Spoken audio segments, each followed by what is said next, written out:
and welcome to HITC Sport. Alright, let's take a look at every Premier League club and find the last footballer they sold after just one season. And no, this obviously doesn't include loan deals. It's just seeing how much of a profit or a loss you made on one player who only stuck around for less than 12 months. Right, let's go. Arsenal, LASSANA DIARRA, 3.69 million profit. Listen, Arsene Wenger discovered enough top class players for Arsenal. It was his job to uncover hidden gems, but here's a perfect example of the man earning the club nearly £4 million by doing pretty much nothing. To be fair, it's not his fault LASSANA DIARRA had the patience of a pregnant housewife. Sick of warming Jose Mourinho's bench at Chelsea, the 22-year-old French midfielder signed for Arsenal in a £2 million deal in August 2007, was then given Freddie Ljungberg's number 8 shirt. Clearly he wasn't happy with just 5 starts by Christmas, and so was binned off to Portsmouth for just over £6 million. To be fair, Portsmouth soon cashed in for £18 million, which in today's market is about £40 million.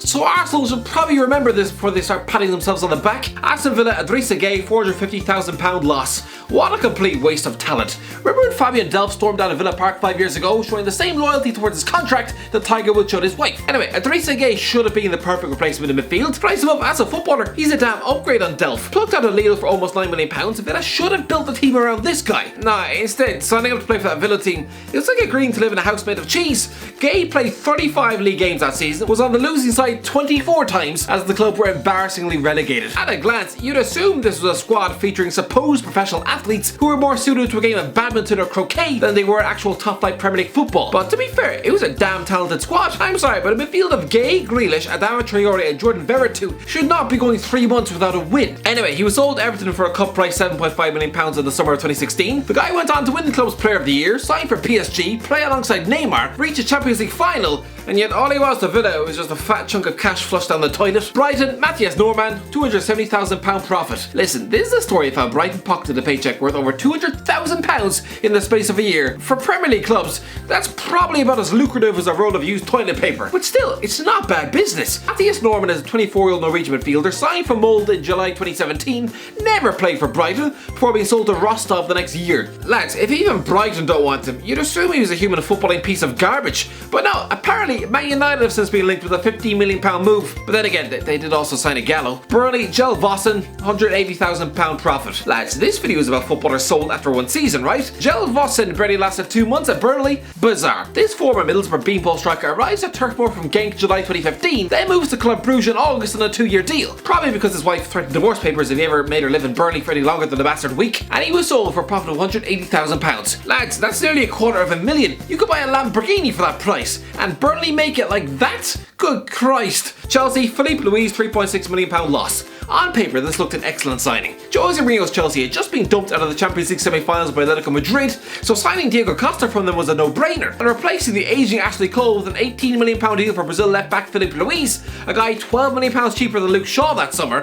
Oh, the guy looked like a potential incredible signing. I remember shoving him into my fantasy league team. I was wrong to do so. Yes, Chelsea won the league, but he barely played. It took him 9 league games to get 90 minutes under his belt. He started just 9 games after that, with his last being that 3-0 thrashing at West Brom. Yes, he played in their League Cup run, but even then he was dropped for the final against Tottenham, which was basically Jose Mourinho's way of telling him that he trusted him the same way you might trust that Sutton goalie to babysit a pie. He couldn't dislodge Cesc Azpilicueta at left back and was sold back to Atletico Madrid for £14.4 million, which was Mourinho casually chucking the price of a 6-bedroom mansion out the window, and nobody seemed to care. Crystal Palace, Steve Mandanda, £2.7 million profit. When Marseille managed to shake Newcastle down for nearly £17 million for Florian Thauvin in 2015, only to eventually take him back for nearly half the price, oh, you'd assume the board were a panel of financial geniuses.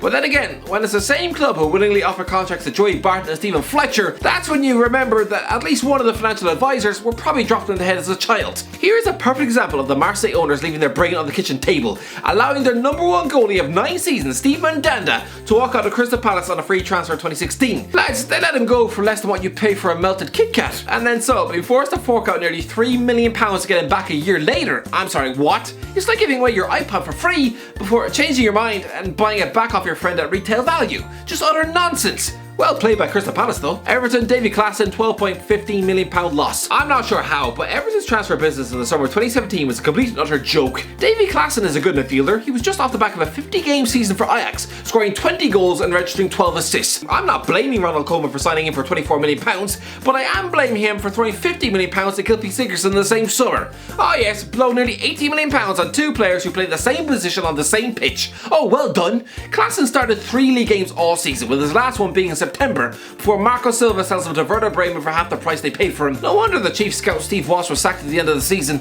Tries him up, essentially burning £12 million worth of legal tender. Surprised the owner didn't shove his hand in a blender. Fulham, Josebed, £450,000 loss. Ever remember Josebed? Anyone? No? Why would you? The Spanish midfielder rocked up a Craven Cottage from Rayo Vallecano in 2016 for a hefty chunk of cash, £3.6 million.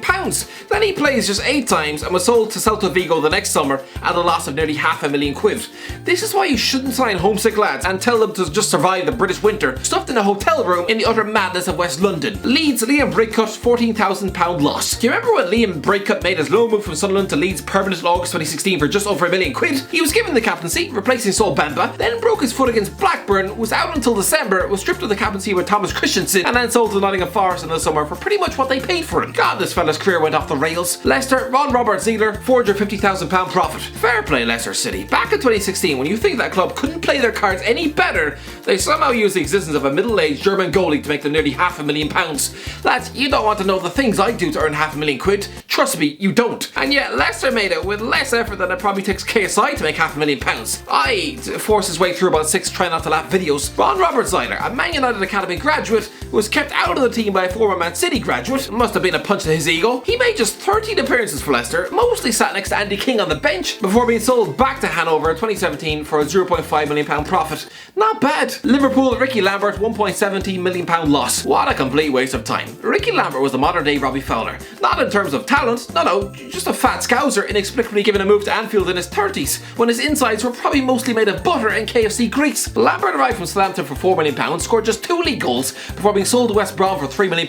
in the summer. You essentially paid £1.17 million, more than you'd win on a game show, for 2 goals, neither of which meant anything. Really? Man City, Nolito, £9.9 million loss. Remember when Nolito lit up Euro 2016 for Spain and everyone assumed he'd be a great £60 million signing from Celta Vigo? Lads, you'd have thought after seeing Jesus Navas crying to his pillow every week that City would have learned not to bring homesick Spaniards to the northwest of England. The existence of Nolito sums up Pep Guardiola's awkward, underwhelming first season at the Etihad. A talented player with great technique, but hated England so much he'd probably rip off his own arm and eat it if it guaranteed him a move back to Spain. He started well with 2 goals in his second game against Stoke, but then once the winter months set in, he looked like he was about to burst into tears of the complete lack of sun. Never scored again after October and was given to Sevilla for just £6 million in July. Christ above, this guy was actually whining about the Mancunian weather actually changing the skin colour of his daughter's face. Calm down, Nolito, it's just a bit of rain. I'm pretty sure she'll live. To be fair, he was replaced with Bernardo Silva, so it did work out well for everybody. Man United, Angel Di Maria, £10.8 million loss. Here's an example of a powerful football club chucking a £10 million cheque in the bin. Listen, Angel Di Maria was an exciting arrival from Real Madrid in the summer 2014. Something to cheer up the Man United fans after being forced to sit through David Moyes' 8 months of wet fudge. But the £67 million marquee signing never settled, had his house robbed,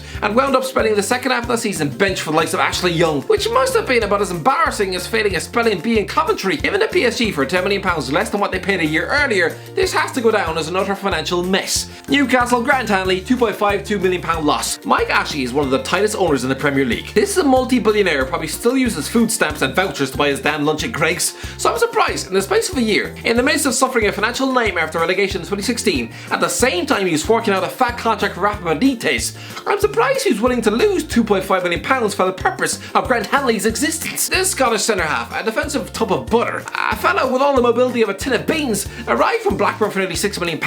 His debut coincided in a 1-0 defeat at Fulham in August. Clearly he made such an impact on Rafa, the Spaniard refused to start him again until February. He made 3 more starts after that. In his last game for the club he waddled around like a drugged up pig, getting utterly terrorised in a 3-1 defeat to Ipswich, before being dumped on Norwich's doorstep in the summer at a £2 million loss. What another waste of time. Sheffield United, Ryan Leonard, £279,000 profit. Again, Ryan Leonard lasted less than a season at Sheffield United. Bought from Southampton in January 2018 for £700,000, then sold to Millwall in August for £990,000, making them a nice little profit. Southampton, Wanmi, £1.8 million loss. Poor old Wanmi, just a pointless, utterly forgettable signing. Picked up from Malaga in the summer of 2015 for £6.3 million. He does absolutely nothing in a Southampton shirt, and then returns to Spain via Real Sociedad for £4.5 million the next summer. Seriously, what was the point? Imagine if a single human being lost nearly £2 million overnight. Southampton did that and nobody blinked an eye. Tottenham, Benjamin Stambouli, £2.43 million profit. Poor old Benjamin Stambouli. A few years ago, this guy was living out of a suitcase. Remember when Montpellier won the league in 2012 and English clubs kept lazily shopping at them every transfer transfer window after that. Benjamin Stambouli was a highly rated defender. He joined Tottenham in September 2014, barely played, given just 12 league games before somehow he earns a £7 million transfer to PSG. So based on a pretty hopeless year at White Hart Lane, this guy gets a job promotion to join a team with Zlatan Ibrahimovic in it, and Spurs make a profit of nearly £3 million.